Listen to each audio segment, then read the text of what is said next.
नमः सिद्धिभ्यः। ॐ नमः सिद्धिभ्यः।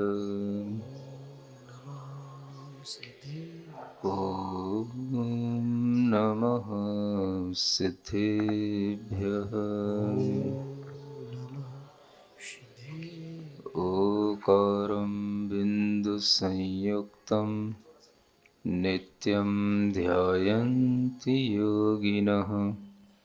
कामदं मोक्षदं चैव ओंकाराय नमो नमः। अरहमित्यक्षरं ब्रह्म वाचुकं प्ररमेष्ठिनः। सिद्धचक्रस्य सद्बीजं सर्वतः प्रणिदद्महे। देवादिदेव आदिम तीर्थंकर श्री ऋषभनाथ भगवान की जय।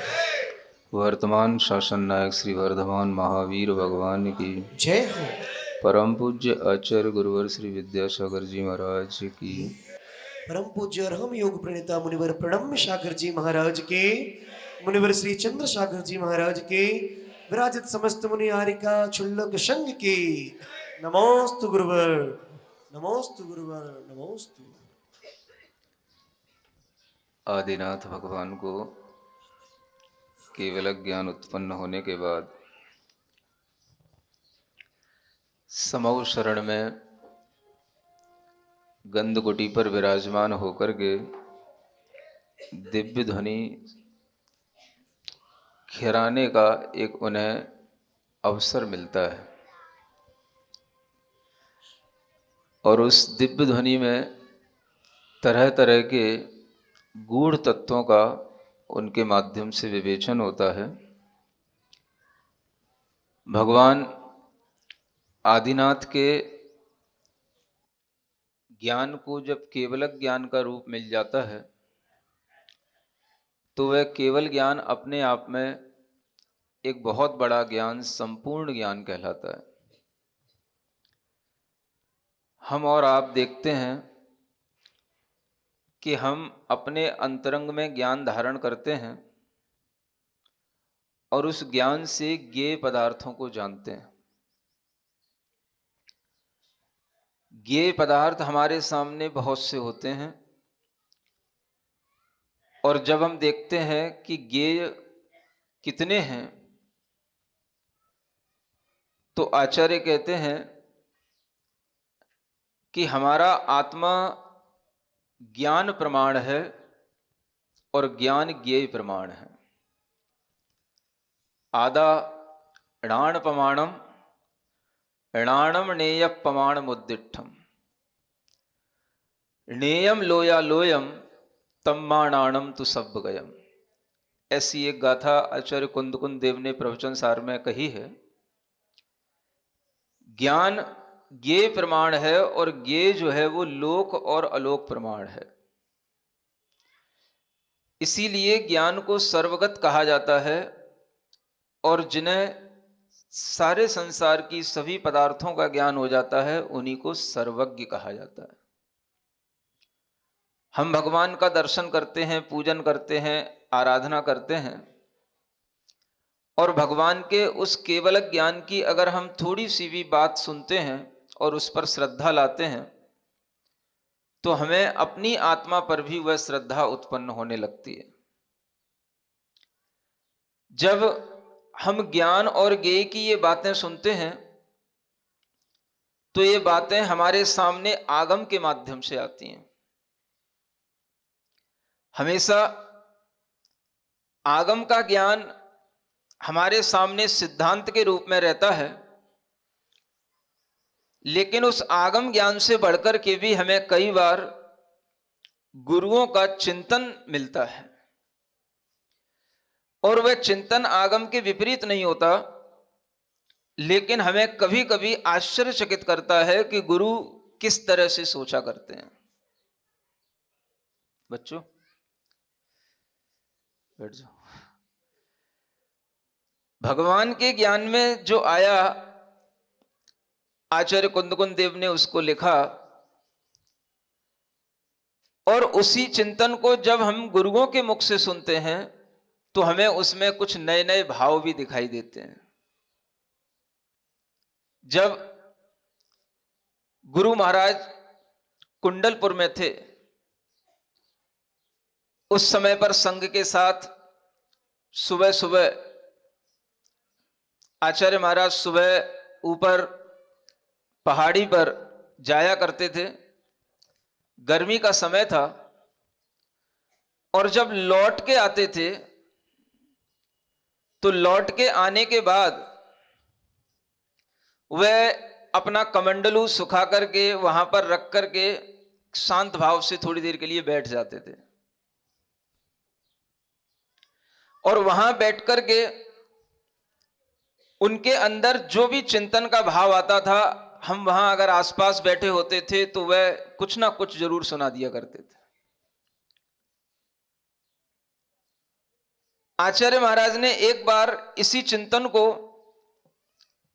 हम केवल आचार्य गुरुदेव के पास में बैठे थे और वह सामने एक मंदिर था, और उस मंदिर को देख करके उन्होंने एक बात कहना शुरू की,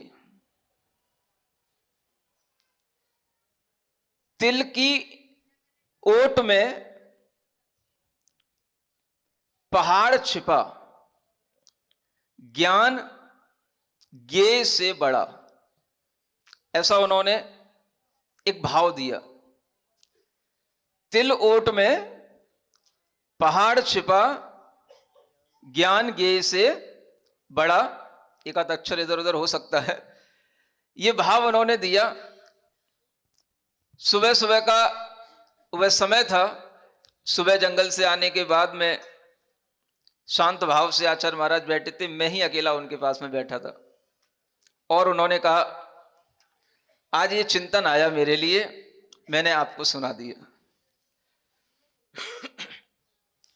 हमने अपने आप को बड़ा सौभाग्यशाली समझा कि जो आचार्य महाराज ने चिंतन किया वो चिंतन सबसे पहले मुझे सुनाया गया, ये मेरा सौभाग्य था। लेकिन उस चिंतन को सुनने के बाद जैसा आचार्य महाराज के अंदर भी थोड़ा सा ऐसा लगता है मुझे कि वो एक प्रतिक्रिया सुनना चाहते हैं मुझसे। मैंने ये बात तब से देखी है जब से मैं आचार्य महाराज के संग में प्रवेश किया। आचार्य श्री तारंगा जी में जब हमको अपने संग में रख लिए, उसके बाद में महुआ आदि में वो जब स्वाध्याय कराते थे, पढ़ाते थे, चर्चा वो करते थे, हम नए नए आए थे, लेकिन कई बार वह हमको देख करके हमसे आंख मिला करके ऐसे चर्चा करते थे कि मुझे शर्म आती थी कि मैं कुछ तो जानता नहीं हूं, और आचार्य महाराज मेरी ओर देखते रहते। तो मुझे भीतर भीतर ऐसा लगता था कि कहीं ऐसा ना हो कि आचार्य महाराज सोचते हो कि ये सब जानता हो और मैं कुछ भी नहीं जानता हूं। तो मेरे अंदर एक भावना रहती थी कि आचार्य श्री जो कह रहे हैं मैं उस चीज को समझ लूं। अगर मुझे समझ में नहीं आता था और वो जिन भी ग्रंथों का रेफरेंस देते थे तो फिर मैं उन ग्रंथों को पलटता था, खोजता था कि ये चीज कहां कैसे लिखी है। तो वह समझते समझते भी एक से कई बार चार बातें और भी सामने आ जाती थीं, और वह चर्चा बढ़ते बढ़ते ही अनेक तरह से आचार्य महाराज का चिंतन भी सुनने को मिलता था, और उस चिंतन के साथ में हमारा ज्ञान भी, कहना चाहिए, बातों बातों में बढ़ जाया करता था। ये कला हमने आचार्य महाराज से सीखी। ज्ञान पुस्तकों से बढ़ता है, बढ़ता होगा, लेकिन मुझे ऐसा लगा कि ज्ञान जितना गुरु महाराज के वचनों के सुनने से बढ़ता है, इतना कभी पुस्तकों के पढ़ने से नहीं बढ़ता। और उसी ज्ञान के कारण से आचार्य महाराज हमेशा, जब भी उनके पास जाता था, हमेशा वह कोई ना कोई सिद्धांत की बात, अध्यात्म की बात अपने मुखारविंद से हमारे लिए जरूर बोलते हैं। जब उनके पास बैठा, उस समय की मैं बात बता रहा हूं, तो उन्होंने कहा, देखो सामने मंदिर दिख रहा है। हमने कहा, यहां दिख रहा है। और उस मंदिर को देखो, कितना बड़ा मंदिर है, कितना बड़ा आकाश अपने सामने दिखाई दे रहा है, लेकिन वह सब इतना बड़ा होकर के भी वह अपने ज्ञान से बड़ा नहीं है। हमारे ज्ञान की शक्ति देखो। हमने कहा कैसे देखेंगे अपनी ज्ञान की शक्ति? देखो, अपन जिस आंख से उस मंदिर को देख रहे हैं वह मंदिर बहुत बड़ा है, लेकिन अपने ज्ञान में छोटे से बिंदु में, अपनी आंख के छोटे से बिंदु में वो सारा का सारा मंदिर समा रहा है। ये हमको उन्होंने समझाया उस समय। अब समझते समझते, गुरु की बात तो सुन ही रहा था, लेकिन मुझे ये गाथा याद आ गई प्रवचन सार की। तो हमने कहा, आचार्य श्री, आपने तो कहा, थोड़ा बच्चों को शांत करो ना, आपने कहा कि ज्ञान ज्ञेय से बड़ा होता है, लेकिन शास्त्र में तो लिखा है, प्रवचन सार ग्रंथराज में लिखा है, नाणम नेय प्रमाणम, ज्ञान ज्ञेय के बराबर होता है। तो वो मुस्कुरा करके एकदम से अपना हाथ मेरे सिर पे ऐसे करते हुए कहने लगे, मुझे पता था तू यही बोलेगा। तब उनके कहने में आया कि देखो, वह जो लिखा है वह संख्या की अपेक्षा से लिखा है, वह प्रमाण बताया जा रहा है, ज्ञान की शक्ति नहीं बताई जा रही है। ज्ञान की शक्ति तो बहुत है। हमारे आंख अगर देखी जाए तो इतना बड़ा दृश्य हमारी आंख में दिख रहा है, और आंख का एक पॉइंट है वो छोटा सा काला बिंदु, जिससे हम ये दुनिया देख रहे हैं, और सारा ये हमारी आंखों में प्रतिबिंबित होता है। ये हमारी ज्ञान शक्ति के कारण से होता है। ये हम देखें कि हमारी ज्ञान की शक्ति कितनी बड़ी है कि इतने बड़े ज्ञेय को भी वह हमें अपनी छोटे से बिंदु में समाहित कर लेता है। इसी को कहते हैं ज्ञान की शक्ति अधिक है ज्ञेय की शक्ति को पकड़ने के लिए। ज्ञेय कितना भी बड़ा हो सकता है। आचार्य महाराज ने फिर उसके लिए और एक अच्छी बात बताई, जो बाद में मुझे भी याद आई। आचार्य योगेंद्र देव का एक परमात्म प्रकाश ग्रंथ है। तो आचार्य महाराज ने कहा,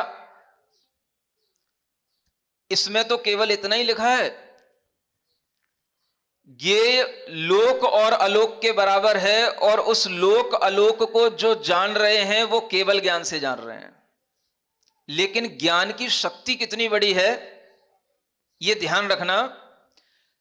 ऐसे लोक अलोक एक नहीं, अगर अनंत भी सामने आ जाए हमारे ज्ञान में, तो वह केवल ज्ञान के द्वारा वो भी जाने जा सकते हैं। ये ज्ञान की शक्ति है। ये गुरुदेव ने जब समझाया तब समझ में आया कि वह आगम से भी कितना ऊपर उठ करके सोचते हैं, और उनके चिंतन की दशा को जब हम देखते हैं तो हमें कई ग्रंथ उनके चिंतन को समझने के लिए खखोलने पड़ते हैं। जब वो कोई चिंतन देते हैं तो हमें ग्रंथ पलटने पड़ते हैं कि कहीं वास्तव में ऐसा कहीं कुछ लिखा है। और वह कई बार जो चीजें हमारे दिमाग से ओझल रहती हैं, हमारे ज्ञान में पकड़ने में नहीं आती हैं, वह जब गुरु के वचनों का आधार लेकर के जब आगम को टटोलते हैं तो पता पड़ता है कि नहीं, गुरु के वचनों के द्वारा कही गई हर बात प्रमाणतः आगमतः सिद्ध है। यह गुरु के चिंतन से जो मिलता है वह कहलाता है ज्ञान का सार होता है। वो एक सामान्य से नॉलेज होती है, एक नॉलेज का एसेंस होता है, एसेंस ऑफ नॉलेज। सार का मतलब होता है कि जैसे मान लो आपने कभी फूल देखे हों और बहुत सारे फूलों को आप सूंघ लो, बहुत सारे फूलों को आप उनका मकरंद निचोड़ लो, और वह निचोड़ने के बाद में जो उस फूल का एक सार रहता है, उस सार की एक बिंदु बनती है। उस बिंदु में जितनी शक्ति होती है वह सैकड़ों फूलों में वो शक्ति नहीं होती है। इसे एसेंस कहते हैं, और इसी का उपयोग किया जाता है कई चीजों को सुगंधित बनाने में। गुलाब के फूलों के एसेंस आते हैं, सुगंधित बनाने में उनका उपयोग किया जाता है। कितना सा डालना पड़ता है? बूंद बराबर डालना पड़ता है, और वह कई किलो दूध को, कई किलो आपकी ठंडाई को वह सुगंधित कर सकता है। इसी तरह से मुझे समझ आता है, दुनिया के हम पन्ने पढ़ें, किताबें पढ़ें, ग्रंथ पढ़ें, लेकिन गुरु के वचनों से जो मिलता है, that is the essence of all scriptural books. वह जितनी भी हमारी शास्त्रीय किताबें होती हैं, उन सबका वह सार होता है, और उस सार को ग्रहण करने के लिए हमें कई ग्रंथों का आलोड़न करना पड़ता है। जब हमने ये बात गुरु के मुख से सुनी तो हमें लगा कि देखो, हम तो केवल प्रवचन सार की गाथा को ध्यान करके ही गुरु से प्रत्युत्तर कर रहे थे, प्रति प्रश्न कर रहे थे, लेकिन गुरु की दृष्टि में वह भी है जो अन्य भी आगम में लिखा हुआ है कि लोक अलोक अगर अनंत हो तो वह भी हमारे ज्ञान में दिखाई देंगे। हमारे ज्ञान की शक्ति इतनी बड़ी है। ये आपको श्रद्धा में आना चाहिए। भगवान ऋषभदेव की ये कथा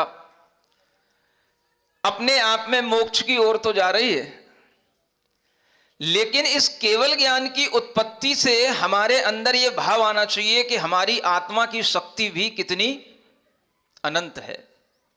ज्ञान की शक्ति अनंत है, और इस तरह की अनंत ज्ञान की शक्तियां, अनंत हमारे आत्मा की शक्तियां जब हमें विश्वास में आने लग जाती हैं, हम अपने उपयोग को अपनी आत्मा से जोड़ने लग जाते हैं, और हम हमेशा अपने शरीर को इस आत्मा से पृथक देखते हुए अपने अंतरंग में किसी भी तरह से उस श्रद्धान को, उस ज्ञान को, उस ध्यान को अपनी अनुभूति का विषय बनाने लग जाते हैं, तो हमारा अपने लिंग, अपने शरीर के प्रति मोह भी छूट जाता है।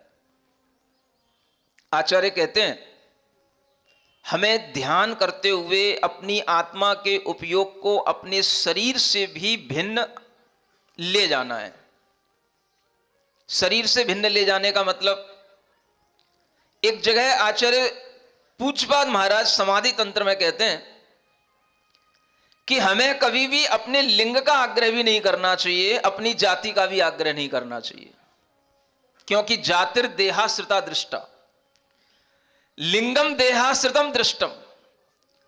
लिंग भी देहाश्रित है, जाति भी देहाश्रित है। जब हम ये सोचते हैं हम मुनि लिंग को धारण किए हैं, तो हम मुनि रूप जो भाव करते हैं, यह भी देह के आश्रित होने पर ही भाव आता है। आर्यका माता जी अभी कह रही थी, महाराज जी ऐसा आशीर्वाद दो कि हम निर्ग्रंथ लिंग की भावना करें। ये भावना अपने आप तब आने लग जाती है, होने ही लग जाती है, स्वतः साधक के अंदर आने लग जाती है, जब जब साधक स्वात्मोन्मुखी होता है, स्व उन्मुख होता है, उसमें यह भावना आ ही जाती है। क्यों आ जाती है? क्योंकि आचार्यों ने कहा, इसीलिए कहा, लिंग के अनुसार जो हमारा मन बना हुआ है और उस लिंग की पहचान से जो हमारा मन जुड़ा हुआ है, उससे अपने को हटाने के लिए हमें यह भावना करनी है कि मैं यह मुनि नहीं हूं, मैं यह आर्यका नहीं हूं, मैं यह क्षुल्लक एलक नहीं हूं, ये मैं नहीं हूं, मैं तो हो ही नहीं सकता। ये तो सब देहाश्रित है। लिंगम ये देहाश्रितम, ये देह के आश्रित होने पर हमें यह भान आता है कि मैं आर्यका हूं, मैं मुनि हूं, लेकिन जब हम इस देह के आश्रय को भी छोड़ने की अपनी उपयोग की प्रणाली को बदलते हैं, तो उस समय पर हमारा उपयोग अपने आत्मा के उपयोग में ही लगता है, और आत्मा न पुरुष होता है, न नपुंसक होता है, न स्त्री होता है, आत्मा तो सिर्फ आत्मा होता है। उस आत्मा की ओर जितनी हमारी भावना जुड़ती जाती है, जितना हमारा दृष्टिकोण उधर की ओर उन्मुख होता चला जाता है, हमें अपने इस जाति और देह के आश्रित इन लिंगों से हमारा आग्रह भी छूटता चला जाता है। यही भावनाएं अध्यात्म के माध्यम से साधक लोग निरंतर किया करते हैं, और इस तरह की भावना करने के लिए ही हमेशा प्रतिक्रमण पाठ में भी एक दंडक अलग से आता है। इमं निगंथम पवयणम अणुत्तरम केवलियम पड़पुण्यम सामाय्यम संशुद्धम सल्लगट्टाणम सिद्धि मग्गम श्रेणी मग्गम। ये सारा का सारा जो भाव है ये निर्ग्रंथ लिंग की भावना करने का ही भाव है। लेकिन इस लिंग में भी हम देखें तो ये अंतरंग लिंग की ही बात की जा रही है।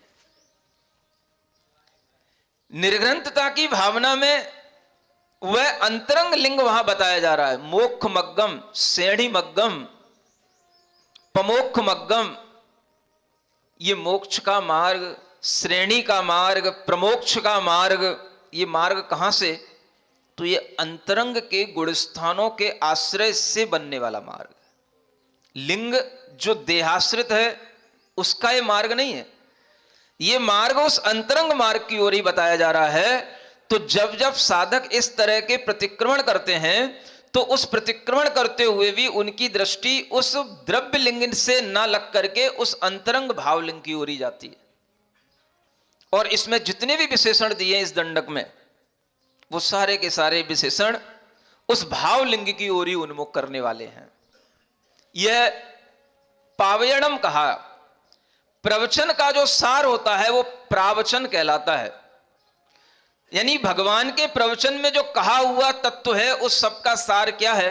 तो इस निर्ग्रंथ लिंग को धारण करना, निर्ग्रंथ भाव लिंग को अपनाना। और यह सार ही शुद्ध है, अनुत्तर है, माने इससे बढ़कर के कुछ भी नहीं है। यही केवली भगवान के द्वारा कहा हुआ है। तो जब हम इन वचनों को पढ़ते हैं तो अपने आप हमारी भावना निर्ग्रंथ लिंग की बन ही जाती है। अंतरंग का हुआ निर्ग्रंथ लिंग हमें इन भावों से प्रतिदिन स्मरण में आता है। और यह बात निश्चित है कि जो मुनि व्रतों को धारण करते हैं, आर्यिका व्रतों को धारण करते हैं, स्त्रियों के लिए विशेष रूप से जो स्त्रियां यह भाव रखती हैं कि हमारे इस लिंग का विच्छेद हो, तो उसके लिए शास्त्रों में यही कहा है, एक बार जो अपनी इस स्त्री पर्याय में सम्यक दर्शन के साथ में, देवशास्त्र गुरु की अच्छी श्रद्धा के साथ में व्रतों का पालन कर लेती हैं, उन स्त्रियों के लिए आगामी समय में इस तरह से स्त्री पर्याय का विच्छेद अपने आप स्वयं हो जाता है। यह पुरुषार्थ इस पंचम काल में भी चल रहा है और बहुत अच्छी संख्या में चल रहा है। चाहे वो प्रतिभा स्थली की बहनें बैठी हो, चाहे वो आर्यिका माताएं बैठी हो, सभी के लिए यह पुरुषार्थ इस पंचम काल में चल रहा है। और इस पंचम काल में सभी देव शास्त्र गुरु की श्रद्धा के साथ में व्रतों को ग्रहण करके न केवल अपने आत्म कल्याण के लिए तत्पर हैं, बल्कि इस जैन समाज के लिए कहें या पूरी सारी समाजों के लिए कहें, जो भी आपके नन्हे मुन्ने बच्चे बेटियां उनके पास पहुंचती हैं, उन सबको संस्कारित करके वह पर कल्याण के माध्यम से भी अपना मार्ग प्रशस्त कर रही हैं। ये एक बहुत बड़ा कार्य है। और इस कार्य को किस लिए कर रही हैं? सिर्फ गुरु की श्रद्धा की भावना से ओतप्रोत होकर। आप सोचें, अपनी सामायिक के लिए समय निकालना, अपनी पूजा करने के लिए समय निकालना और अपनी सारी आहार आदि चर्या करने के लिए समय निकालना, और उसके बाद में जो समय बचे उसे जन कल्याण के लिए लगाना, ये इन कम उम्र में भी इन बहनों के अंदर आया। मैं समझता हूं इससे बड़ा आत्मा का विकास गुरु के वचनों के माध्यम से और कुछ नहीं हो सकता। ये आप समझें कि ये जो भावनाएं बनती हैं, ये भावनाएं गुरु की श्रद्धा के माध्यम से बनती हैं। और आचार्य कहते हैं जो गुरु की श्रद्धा से जुड़ा रहता है इसी का नाम सम्यक दर्शन है। हमें और कुछ नहीं सोचना चाहिए। जो नई छेड़ाला है उसमें मैंने एक लाइन लिखी है, गुरु आगम आज्ञा का प्रबंध। ये गुरु की आज्ञा का प्रबंध और आगम की आज्ञा का प्रबंध, बस ये दो आज्ञाओं से अगर हम जुड़े रहते हैं तो इसी का नाम सम्यक दर्शन है। और ये सम्यक दर्शन हमारे अंदर आता है।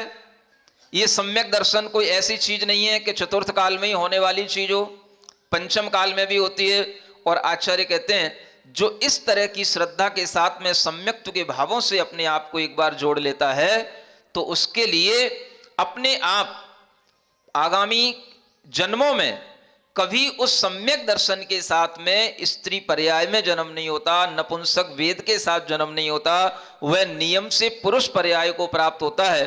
और वह जीव अगर सम्यक दर्शन को प्राप्त किए हुए है, संसार में कहीं भी रहे, नियम से उसे निर्ग्रंथ लिंग को धारण करने का सौभाग्य भी मिलता है। 66 सागर का वेदक सम्यक दर्शन का काल का है, क्षयोपम सम्यक दर्शन जिसे कहते हैं। भले ही 20 सागर 22 सागर देवों की पर्यायों में रह लो, लेकिन जब भी वह पूर्व कोटि वर्ष की आयु वाला मनुष्य बनता है तो उस मनुष्य पर्याय में यह नियम बताया गया है कि वो नियम से अंत तक भी वह नियम से संयम धारण करता है। संयम धारण कर लेगा तभी उसको फिर आगे के लिए उस क्षयोपम सम्यक दर्शन का काल पूरा करने के लिए आगे की 22 सागर की आयु मिलेगी। 66 सागर का काल सम्यक दर्शन के साथ नहीं चलता अकेला, उसको बल देने वाली जो चीज होती है वह निर्ग्रंथ पर्याय होती है, संयम की पर्याय होती है, और वो संयम की पर्याय नियम से मिलती है जो सम्यक दर्शन को बनाए रखेगा। इसलिए कहा जाता है बस आप सम्यक दर्शन के भावों के साथ जुड़े रहें, अंत में आपके लिए यह भाव बनी जाएगा कि हमें अगर सम्यक दर्शन के बल से देव पर्याय को प्राप्त करना है तो देव भी कल्पवासी बनना है, तो उस आयु को प्राप्त करने के लिए संयम को धारण करना नियामक है। और ऐसा जीव जब अपने ये 66 सागर की भी आयु को पूरा कर ले, 2-3 बार भी वह पूर्व कोटि आयु में भी निर्ग्रंथ रूप को धारण कर ले, तो वह नियम से छायक सम्यक दर्शन को प्राप्त करके मोक्ष जाता है। इसलिए चिंता करने की कोई बात नहीं है कहीं से कहीं तक, क्योंकि अपन जिन गुरु के सानिध्य में दीक्षा और शिक्षा के संस्कार प्राप्त किए हैं, मुझे तो अब बहुत निश्चिंतता है, और उसी निश्चिंतता के फल से मेरे भावों में मेरी अंतर गूंज, माने मेरी भीतर जो कुछ गूंज आती है, मैं उसे जब कभी शब्दों में लिख देता हूं तो उसमें भाव आ भी जाते हैं। अगर आप कभी भीतर से देखो, ढंग से देखो, तो ये भाव भी कहीं दिखाई देंगे। बताएं कहां है? मोक्ष मिलेगा मिलता रहेगा, धर्म पलेगा फलता रहेगा, अहंकार तज कुटिल भाव तज, अहंकार तज कुटिल भाव तज, मन तुम सरल रहो, कुछ हो या ना हो, मेरे मन में छल ना हो, कुछ हो या ना हो, मेरा मन दुर्बल ना हो, मेरा मन दुर्बल ना हो। ये भाव शायद इसीलिए इसमें आ गया। मोक्ष मिलेगा मिलता रहेगा, करना क्या है? धर्म का पालन करते रहो, बस धर्म पलेगा फलता रहेगा। और उस धर्म के पालन में बस इतनी ही बात रखना है, ना तो अपने अंतरंग में कोई कपट भाव रखना है धर्म पालन करते हुए, ना अपने मन में कोई छल रखना है। निरहंकार होकर के गुरु की आज्ञा को स्वीकार करते हुए जो धर्म का पालन करता चला जाता है, उसे आगामी कर्म फलों से अपने आप मुक्ति मिलती चली जाती है, और पिछले बंधे हुए पूर्वबद्ध कर्म भी उसके अपने आप स्वयं विगलित होते चले जाते हैं। मोक्ष का मार्ग उसका बनता चला जाता है। इसलिए मन को कभी भी दुर्बल नहीं बनाना। दुर्बल मतलब मन में कमजोरी नहीं लाना। शरीर में एक बार कमजोरी आ जाए कोई बात नहीं, चल जाएगा, लेकिन मन को मजबूत बना के रखो। बस यही भावना गुरु जी से सीखी है, और इसी भावना का ये परिणाम देखता हूं कि यहां पर जब आदिनाथ भगवान की चर्चा चलती है, सुनाने को बहुत कुछ रहता है, ये कथा आज भी पूरी नहीं हो पाई अगर मैं अपनी कथा करता रहूंगा तो भगवान आदिनाथ की कथा चलती है, और यह कथा के साथ साथ जब हम ये देखते हैं भगवान आदिनाथ आज कहां हैं, तो हमें कुंडलपुर के बड़े बाबा ही याद आ जाते हैं। इतना बड़ा हुआ है विशाल जिस बिंब को याद करते हुए मेरे मन के अंदर इसलिए भी विशुद्धि आ जाती है कि पहली बार अगर मैंने बुंदेलखंड में कोई तीर्थ क्षेत्र किया था तो वह कुंडलपुर तीर्थ क्षेत्र था। और पहली बार अगर मुझे अपने जीवन में अपने गुरु का दर्शन हुआ था, सानिध्य मिला था, पहली बार हमने गुरु को अपनी आंखों से निहारा था तो वह कुंडलपुर सिद्ध क्षेत्र ही था। पहली बार जब मैं गुरु से अलग हुआ, सम्य शिखर की यात्रा के लिए गया, तब भी वह क्षेत्र कुंडलपुर सिद्ध क्षेत्र ही था। इसलिए और वह समय जब कुंडलपुर के बड़े बाबा की उस विशाल प्रतिमा को पुराने स्थान से नए स्थान पर लाते हुए देखा, और उस समय पर मैंने छोटे बाबा को भी देखा, बड़े बाबा को भी देखा, और जितने करीबी से मैंने देखा शायद किसी ने ना देखा हो। जिस समय पर वह बड़े बाबा की प्रतिमा उठ रही थी, चारों ओर तलेटी पर समाजों की भीड़ लगी थी, जन बच्चों से लेकर के बड़ों तक सबकी भीड़ लगी थी। आचार्य महाराज के पास में उस समय पर निकटता से हमें सेवा करने का सौभाग्य मिला था। एक हम थे, एक अभय सागर जी महाराज थे। केवल 2 महाराज आचार्य महाराज के पास थे, बाकी सब अपनी अपनी व्यवस्थाओं में अन्यत्र इधर उधर खड़े हुए थे। उस समय जहां पर वह पार्श्वनाथ भगवान बाहर खड़े हुए हैं, पार्श्वनाथ भगवान दोनों ओर जहां बाहर खड़े हुए हैं, वहीं राइट साइड की ओर आचार्य महाराज वहां पर कुछ देर के बाद आकर के खड़े हुए। और वो तब खड़े हुए जब लोगों ने वहां कहा, एक संदेश दिया। उस समय पर हम लोगों का कार्य यह था कि आचार्य महाराज के पास में कौन सा संदेश पहुंचाना और कौन सा संदेश नहीं पहुंचाना, क्योंकि बड़ी विसंगति चल रही थी। बहुत ज्यादा वहां पर ओवर एक तरह से मानसिकता बिगाड़ने के भी बहुत सारे वहां पर भाव आ रहे थे। तो कोई भी नया व्यक्ति आता था, वो मलैया थी, चाहे वो जैन मलैया हो, चाहे कोई हो, अनेक लोग आते थे, महाराज वहां से ये फोर्स आने लगी है, वहां से ये आदेश आने लगा है, वहां से ये होने लगा है। कोई भी नेगेटिव खबर आचार्य श्री के पास तक नहीं पहुंचाना, ये हम लोगों की जिम्मेदारी थी। हम वहां इसलिए, हम और अभय सागर जी महाराज 2 महाराज वहां रुके थे, और आचार्य महाराज के लिए केवल जो है अच्छी बात बोलना, अच्छा पॉजिटिव मैसेज उनके लिए देना। और उस समय पर बहुत देर होने के बाद आचार्य महाराज ने बहुत बार बीच में कहा, क्या हो रहा है, अभी तक भगवान वहां से उठे क्यों नहीं, मतलब वहां से कोई मैसेज क्यों नहीं आ रहा है। तो अभी काम चल रहा है, भगवान मजबूत हैं, उठ रहे हैं, काफी काम हो गया है। और जब बहुत देर के बाद में जब किसी व्यक्ति ने आकर के बताया कि इस तरह से भगवान अपने स्थान से उठ गए हैं, तब आचार्य महाराज वहां से निकल करके, माने उस समय पर वो बना नहीं था मंदिर का परिसर, थोड़ी सी दीवारें खिंची हुई थी, तो पीछे की तरफ आचार्य महाराज को बिठा रखा था। जब ये मैसेज दिया गया तब आचार्य महाराज आगे आकर के वहां खड़े हुए, और वहां से खड़े होकर के उतनी दूर जो पुराना स्थान है वहां देखने का उन्होंने प्रयास किया। और फिर उसके बाद में जब उन लोगों ने कहा तो उनकी बात नहीं मानी, आचार्य महाराज हमारी तरफ देखने लगे, मैं समझ गया। तो हम उस समय पर आचार्य श्री को वहीं पर खड़ा छोड़ करके उस पुराने स्थान पर देखने गए, और देख करके लौट करके आए।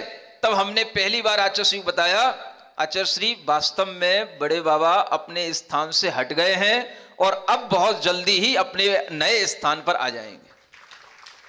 ये समाचार पहली बार हमने आचार्य श्री को दिया, तब आचार्य श्री के मुख से निकला। आप सोचोगे कि कैसी बातें आचार्य श्री करते, कभी कभी बिल्कुल बालकवत। कहते हैं हम भी देखने चल सकते हैं उधर, ऐसा बोल रहे हो। सब कुछ उन्हीं का कराया हुआ, सब कुछ उन्हीं के द्वारा हो रहा है, और कैसे बिल्कुल सहज भाव से बोलते हैं हम भी चल सकते देखने। नहीं, आप क्या कह रहे हो, चलिए। तो जब वो चलने के लिए तैयार हुए, उस समय पर ये आर्य का संघ भी वहां पर उपस्थित थे रास्ते में, लेकिन इनकी दूरियां आचार्य महाराज से हो सकती हैं। वो दृश्य मैंने देखा जब आचार्य महाराज वहां से उतरे उस स्थान से, और जब तक वहां कुंडलपुर के बाबा, वह बड़े बाबा का उस पुराने स्थान पर दर्शन करने के लिए नहीं पहुंच जाते हैं, उनकी आंखों से आंसू एक एक गिरता हुआ मैंने देखा।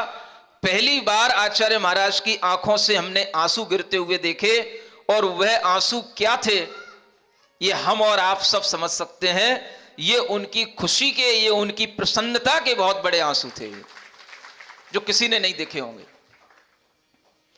उस समय पर वहां पहुंचने के बाद जब आचार्य सिंह देखा कि हाँ बड़े बाबा अपने स्थान से तो हट गए, अब उन्हें वहां तक ले जाना है, उस बीच में भी बहुत कस चल रही थी। एक मैसेज तुरंत ला करके वहां के एक बहुत बड़े वकील ने दिया कि महाराज वहां से, भोपाल से एक रैपिड फोर्स जो है वहां से चलना शुरू हो गई है, और वो अगर यहां आ गई तो बाबा जहां पर पहुंचेंगे वहीं पर रुक जाएंगे, इसलिए अपने को बहुत जल्दी करना है। अब कोई हाथ की चीज तो है नहीं जल्दी करना है। जैसे ही उस व्यक्ति ने ऐसा बोला, हम और भी वहां पर महाराज थे, और हमने उस समय पर आचार्य महाराज से कहा, आचार्य श्री अब चिंता करने की कोई जरूरत नहीं है, कोई सी फोर्स आ जाए, हम लोग यहां पर बिछ जाएंगे, लेकिन बाबा अब वहीं पर जाएंगे जहां इनको जाना है। मतलब निगेटिविटी इतनी ज्यादा थी, इतने लोग वहां पर आचार्य श्री को वहां पर कुछ ना कुछ समाचार देकर के परेशान या विचलित करने के लिए तैयार थे, उससे बचाना बहुत बड़ी चीज थी।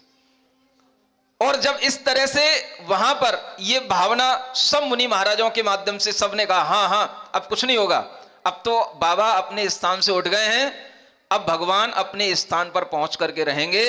और कई तरह की दिक्कतें आने के बाद में एक क्रेन आई, वो क्रेन भी फेल हुई, दूसरी क्रेन आई, और उस दूसरी क्रेन में एक पंजाबी लड़के ने, एक नई उम्र का लड़का था, मैं उसे देखता रह गया, और उसने ऐसे घुमा करके उस भगवान की इतनी विशाल मूर्ति को खेल खेल में ऐसे आगे तक वहां पहुंचा दिया, जैसे आचार्य श्री कहते थे, देखना फूल की तरह भगवान उठ करके जाएंगे। वो फूल की तरह उठ करके गए। फिर उसने मांसाहार का त्याग किया।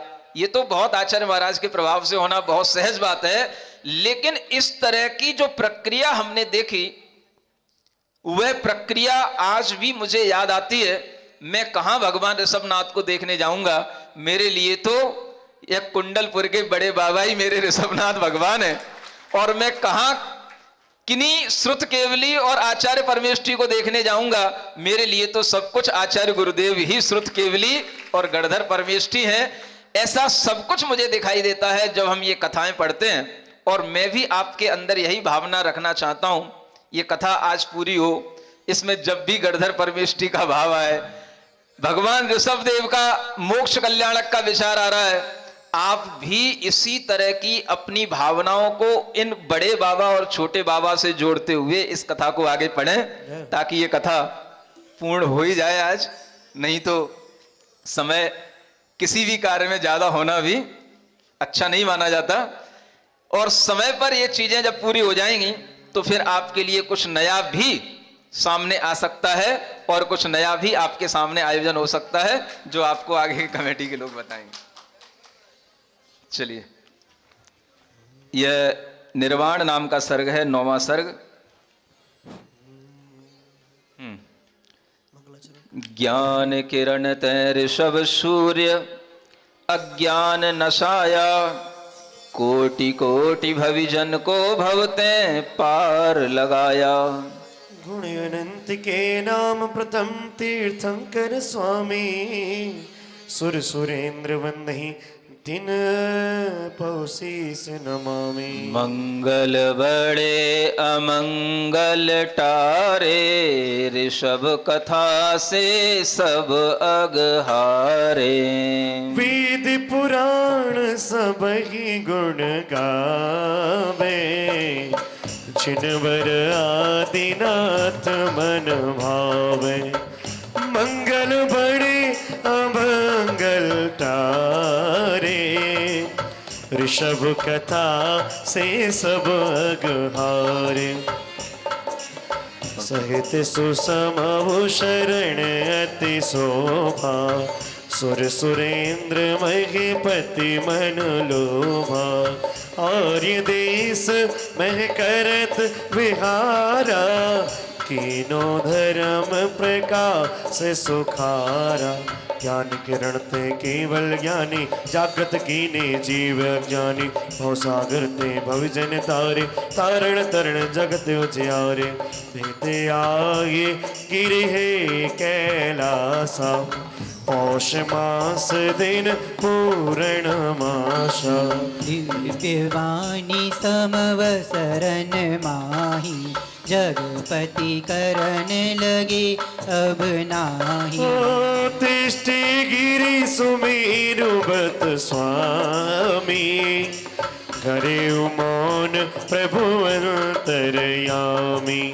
लीन भये निज आत्म ध्याना श्री अरहंत ऋषभ भगवाना। आप सभी लोगों ने भगवान महावीर स्वामी का निर्वाण कल्याणक बहुत अच्छे ढंग से मनाया होगा, लेकिन भगवान आदिनाथ स्वामी का भी निर्वाण कल्याणक आप लोगों को मनाना चाहिए।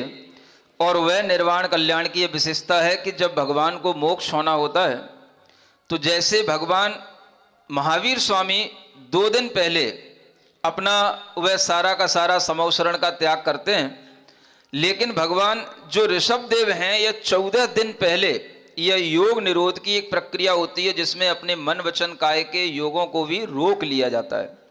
और यह प्रक्रिया प्रारंभ करने के लिए वह कैलाश पर्वत पर पहुंच जाते हैं। पौष मास की पूर्णमासी के दिन वह कैलाश पर्वत पर पहुंचते हैं और वहां पर उन्होंने यह योग निरोध का यह भाव अपने अंदर धारण कर लिया, जिसके होने पर फिर वह कभी भी अब उपदेश नहीं देते, विहार नहीं करते, अब उनका समवसरण नहीं लगता। और इस तरह का यह कार्य करके वह अपने आप में एक अचल आत्म ध्यान की स्थिति को अपनाने लग जाते हैं। भगवान केवल ज्ञान से सहित होने के बाद भी शुक्ल ध्यान करते हैं।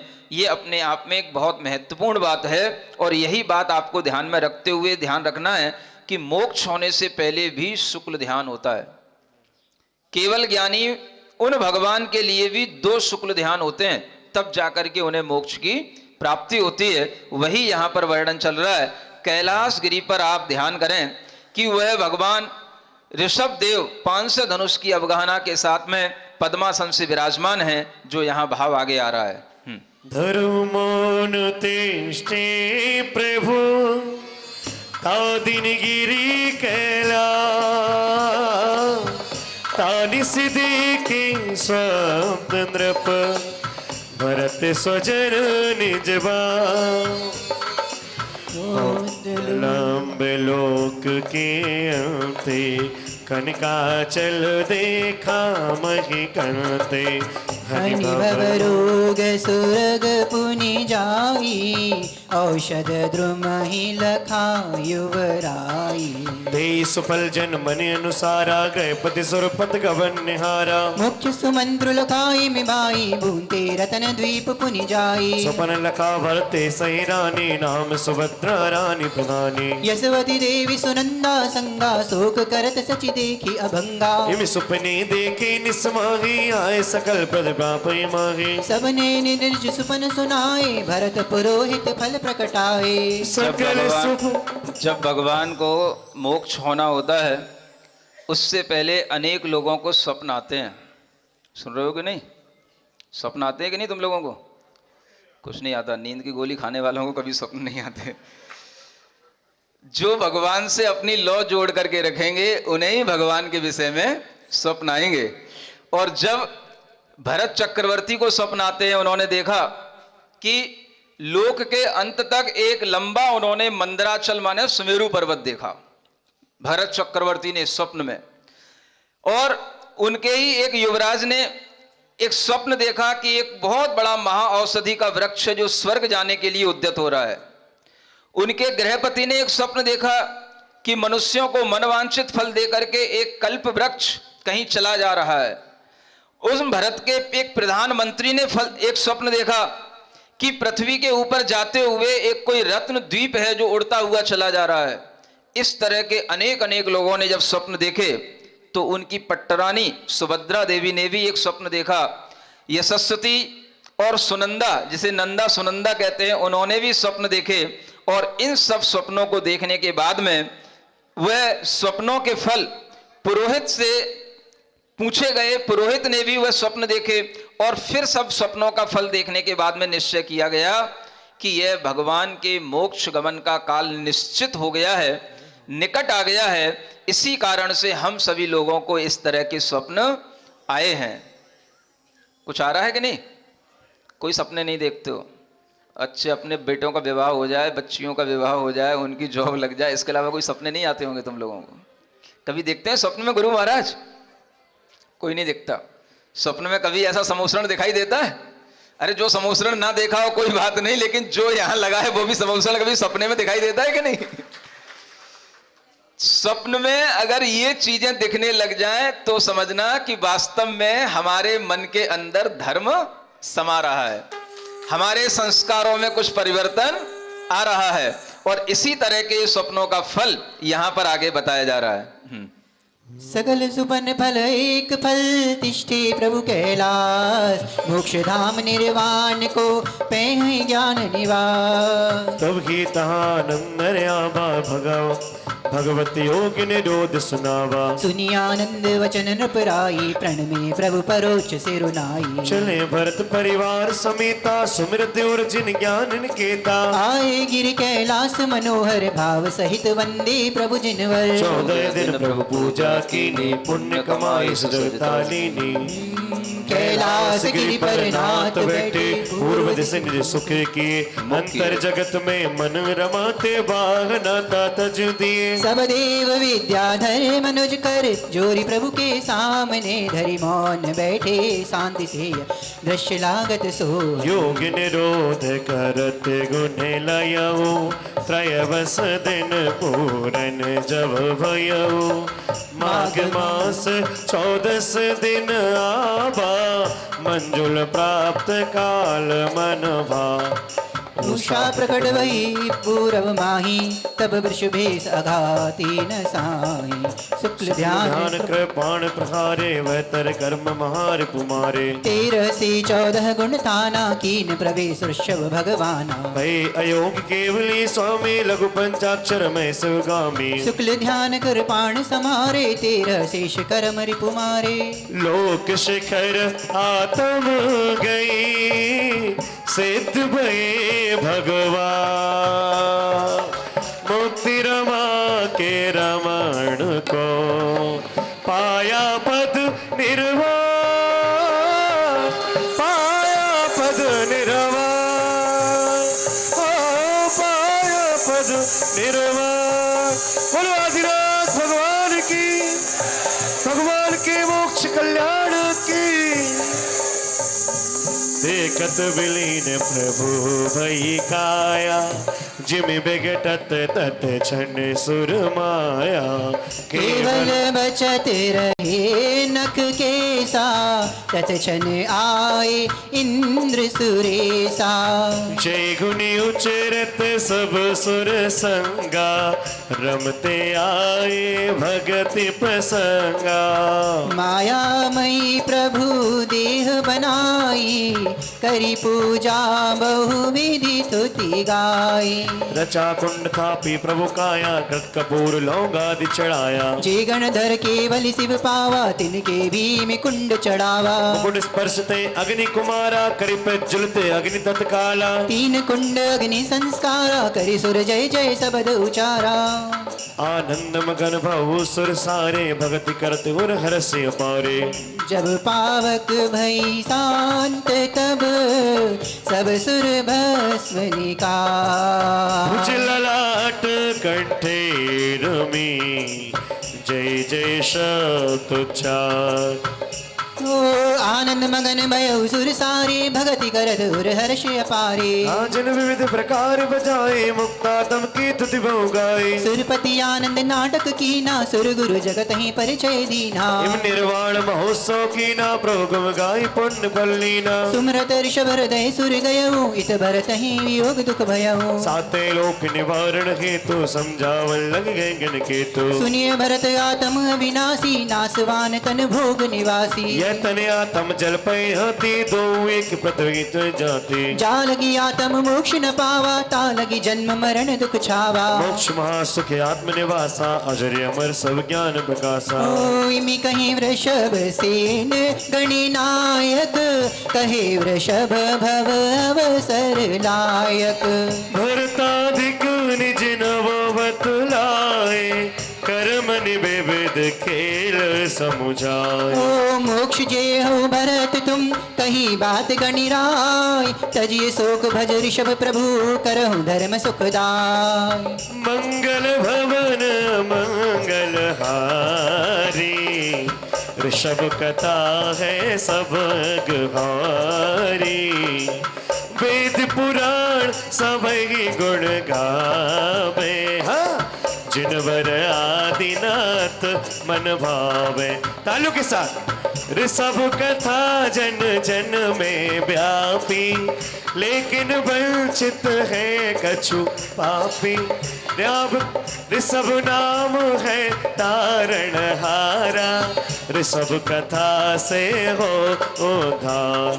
पित वियोग दगित न बनाए, चलिए चले श्रवण वाणी सुहाई। आई अयोध्या पूरब वाती, करहि राज शासन दिन राती। बसत बसत पर अंतर माही, भोग विलास लगत प्रेरणाही। रहि सदा जल कमल समाना, मोह परे तजि सब अभिमाना। एक समय कैलाश सुहावन, प्रभु निर्वाण भूमि के कारण। तीर्थंकर मंदिर बनवाए, बहतर जिन स्थापन करवाए। विधिवत कीनु प्रतिष्ठा भारी, पुण्य कमावन धर्म उजारी। या विधि धर्म विधान कराए, पुण्य लाभ लई दिवस गवाए। एक दिवस दर्पण लिए, वदनु त्रैलोक्य सुभा। सित केस नीलक समूचिम, यमदूत अब आए। हम वर्णन की गाथा गाने आए, हम आदि प्रभु की गाथा सुनने आए। श्री प्रणम सागर गुरुवर से, श्री प्रणम सागर गुरुमुख से मंगल गाथा गाए। हम आदि प्रभु की मंगल गाथा गाए, हम आदि प्रभु की मंगल गाथा गाए। भगवान का निर्वाण कल्याणक हो चुका है। भगवान सिद्धलोक में विराजमान हो गए। उसके बाद में भरत चक्रवर्ती और जो भी परिवार के लोग थे बहुत दुखी हुए, और उनके भी दुख को, उस शोक को दूर करने के लिए जो वृषभसेन गढ़धर परमेष्ठी थे, उन्होंने उन भरत चक्रवर्ती को अपने पूर्व भव आदि का सब वृत्तांत सुनाया। तब जाकर के उनका शोक दूर हुआ कि हम तो अभी भी संसार में ही भटक रहे हैं, लेकिन भगवान तो अनंत सुख के धाम सिद्धलोक में पहुंच गए हैं। और ऐसा विचार करके वह उस स्थान से वापस आ जाते हैं, कैलाश पर्वत से अपने अयोध्या में राज्य करने लगते हैं। एक बार उन्हें उस कैलाश पर्वत की याद आती है कि यहाँ पर प्रभु का निर्माण हुआ है, तो यहाँ पर कुछ अच्छा निर्माण भी होना चाहिए। और उसी के कारण से उन्होंने वहाँ पर 72 जिन मंदिर बनवाए और उन जिन मंदिरों की स्थापना करवाई। उन जिन मंदिरों को बनाने के बाद में फिर वह अपने राज्य कार्य में लग गए।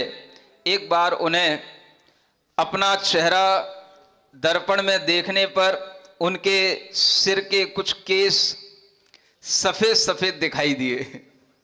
सुन रहे हो? तुम लोगों को तो दिखते ही नहीं कभी। महाराज हम तो दिखने से पहले ही काले करके रखते कभी कुछ भाव आ ही ना जाए। इसलिए जिन सम्यक दृष्टियों के अंदर इस तरह के भाव आते हैं, तो वह सम्यक दृष्टि जीव अपने मन के अंदर हर सच्चाई को स्वीकार करते हैं।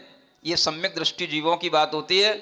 शरीर के भी बिगड़ने की अगर सच्चाई है तो उसको भी वो छिपाते नहीं है, और उस सच्चाई को सच्चाई मान करके वह शरीर से वैराग्य को धारण करके उनके मन में तभी भाव आता है कि अब हमारे लिए भी ये मानो यमदूत का ही एक संदेश आया है और हमें भी अब अपने आत्म कल्याण की ओर उन्मुख होना चाहिए। ऐसा मन में विचार करते हुए उनके अंतरंग में एक वैराग्य की तरंग उत्पन्न होती है। छाई मन वैराग्य तरंगा, बाहुबली वैराग्य प्रसंगा। जगते अति विरक्ति नये भूप, द्वादश भावन भाव अनुपा। जन जग माहि बनावद सागर, तरन हेतु उद्यत मह नागर। अर्क के निज पुत्र बताए, तिलक कीन तेरज प्रभुताए। उन भरत चक्रवर्ती के अर्क कीर्ति नाम के उनके ज्येष्ठ पुत्र थे। तब उन्होंने अपने पुत्र के लिए सारा राज्यभार सौंप करके और वह मुनि महाराज के पास जाने के लिए उद्यत होते हैं, दीक्षा लेने के लिए उद्यत होते हैं। यह भरत चक्रवर्ती का भी अंतिम प्रसंग सामने आ रहा है, क्योंकि बाहुबली की दीक्षा और केवल ज्ञान आदि आप पहले सुन चुके हैं। गवने तुरत गणेन्द्र समीपा लई दीक्षा तज वेश महीपा। निर्मल हृदय भरत मुनि राई पाए तुरत केवल प्रभुताई। कर विहार निज धर्म प्रचारा जग में कीनो ज्ञान उजारा। योग निरोध किन प्रभु मारे शुक्ल ध्यान कृपाण समारे। मोक्ष लाभ लई सिद्धि अनंता भय भरत जगपति भगवंता। तीन पद वंदो नित त्रय काला जपहु सहित कारण गुणमाला। कर्म हल निर्वाण गवने वृषभ सैन गणेश जी वर वीर वीर श्रेयांस अच्युतनंत वीरज विजय वीर। जय जय कुमार मनुष्य भूषण गणधारिक शिव गए। दिन पद नमो नित भाव सो जो सिद्ध पद प्राप्त भय। नाविराय मरु देवी माता जिन जाए भगवत सुखदाता। यशवती वेदी सुनंदा रानी ब्राह्मी सुंदरी शील निधानी। आदि आदि निज तपन सारा स्वर्ग माहि भय देव सुखारा। तप महिमा जिन भर बहु भरणी दुख ना सकसा सत सुख करणी। इमि ऋषिवेश सरदायक भरना गौतम गणधर नायक। वर्धमान सन्मति अनुसारा मंगलमय सब विधि हितकारा। सुन श्रेणिक नृप अति सुख पावा बार बार गणधर गुण गावा। शकल सभा सुनी और हर सार। तालियों के साथ हाँ। सकल सभा सुनकर हर साई वर्धमान जय जय धुनी छाई। यह वर्धमान भगवान का जय जयकार क्यों हो रहा है जान रहे हो? ऋषभ देव की कथा में वर्धमान भगवान बीच में क्यों आए, किसी को पता है? हाँ, ये चर्चा जो शुरू हुई थी ये भगवान वर्धमान के समवसरण से ही प्रारंभ हुई थी। राजा श्रेणिक के द्वारा प्रश्न पूछा गया था और उसके बाद में गणधर परमेष्ठी ने भगवान ऋषभ देव की कथा सुनाई थी। इसलिए आपको भगवान वर्धमान तक की भी यह यात्रा पूरी मिले, ऐसा आप लोग भी भावना करो और गुरुदेव के चरणों में निवेदन करो कि जैसे हमने वर्धमान भगवान के समवसरण में ये कथा सुनी है, हम उन्हीं वर्धमान भगवान का भी जन्म कल्याणक आगे आने वाला है वो भी अच्छे ढंग से मना पाए। और भगवान ऋषभ देव से भगवान महावीर स्वामी तक की यह जो गाथा है यह निरंतर 2400 भगवान के माध्यम से हमारे दिमागों में बनी रहे। और बीच में अगर देखा जाए तो एक 16वें तीर्थंकर शांतिनाथ भगवान आ जाते हैं जो दोनों तरफ का बैलेंस बनाते हैं। शांतिनाथ भगवान का मतलब है कि उनके पहले तो तीर्थ का विच्छेद होता है कहीं कहीं, लेकिन शांतिनाथ भगवान के आने के बाद में धर्म तीर्थ का कभी भी विच्छेद नहीं होता है। इसलिए हम हर मंगल कार्य में शांतिनाथ भगवान को सामने लाते हैं। और कल भी ये बात आई थी कि जब भगवान ऋषभ देव की इस तरह की कोई कथा सुनता है तो जगत में शांति का वातावरण बनता है। और शांतिनाथ भगवान का वह विधान आदि करने से भी यह शांति का वातावरण बनता है। दुनिया में अनेक तरह के कहीं पर भी किसी भी तरह की विसंगतियां हो, चाहे वो यूक्रेन और रूस के युद्ध चल रहे हो, चाहे वो संसदें ठप करने के एक दूसरे पर युद्ध चल रहे हो, किसी भी तरह के कोई भी युद्ध चल रहे हो, लेकिन हर युद्ध के लिए आपके मन के अंदर यह भाव रहना चाहिए कि जगत में शांति का वातावरण रहे। तो आपके लिए वह शांतिनाथ भगवान भी स्तुति के रूप में सामने आ सकते हैं, लेकिन वो तभी आएंगे जब आप लोगों का समय पर आना प्रारंभ हो, है ना। ये जो उपस्थिति होती है ये तब नहीं होती है जब से यहाँ पर ये कार्यक्रम प्रारंभ हो जाता है। ये उपस्थिति अंत अंत तक होती है।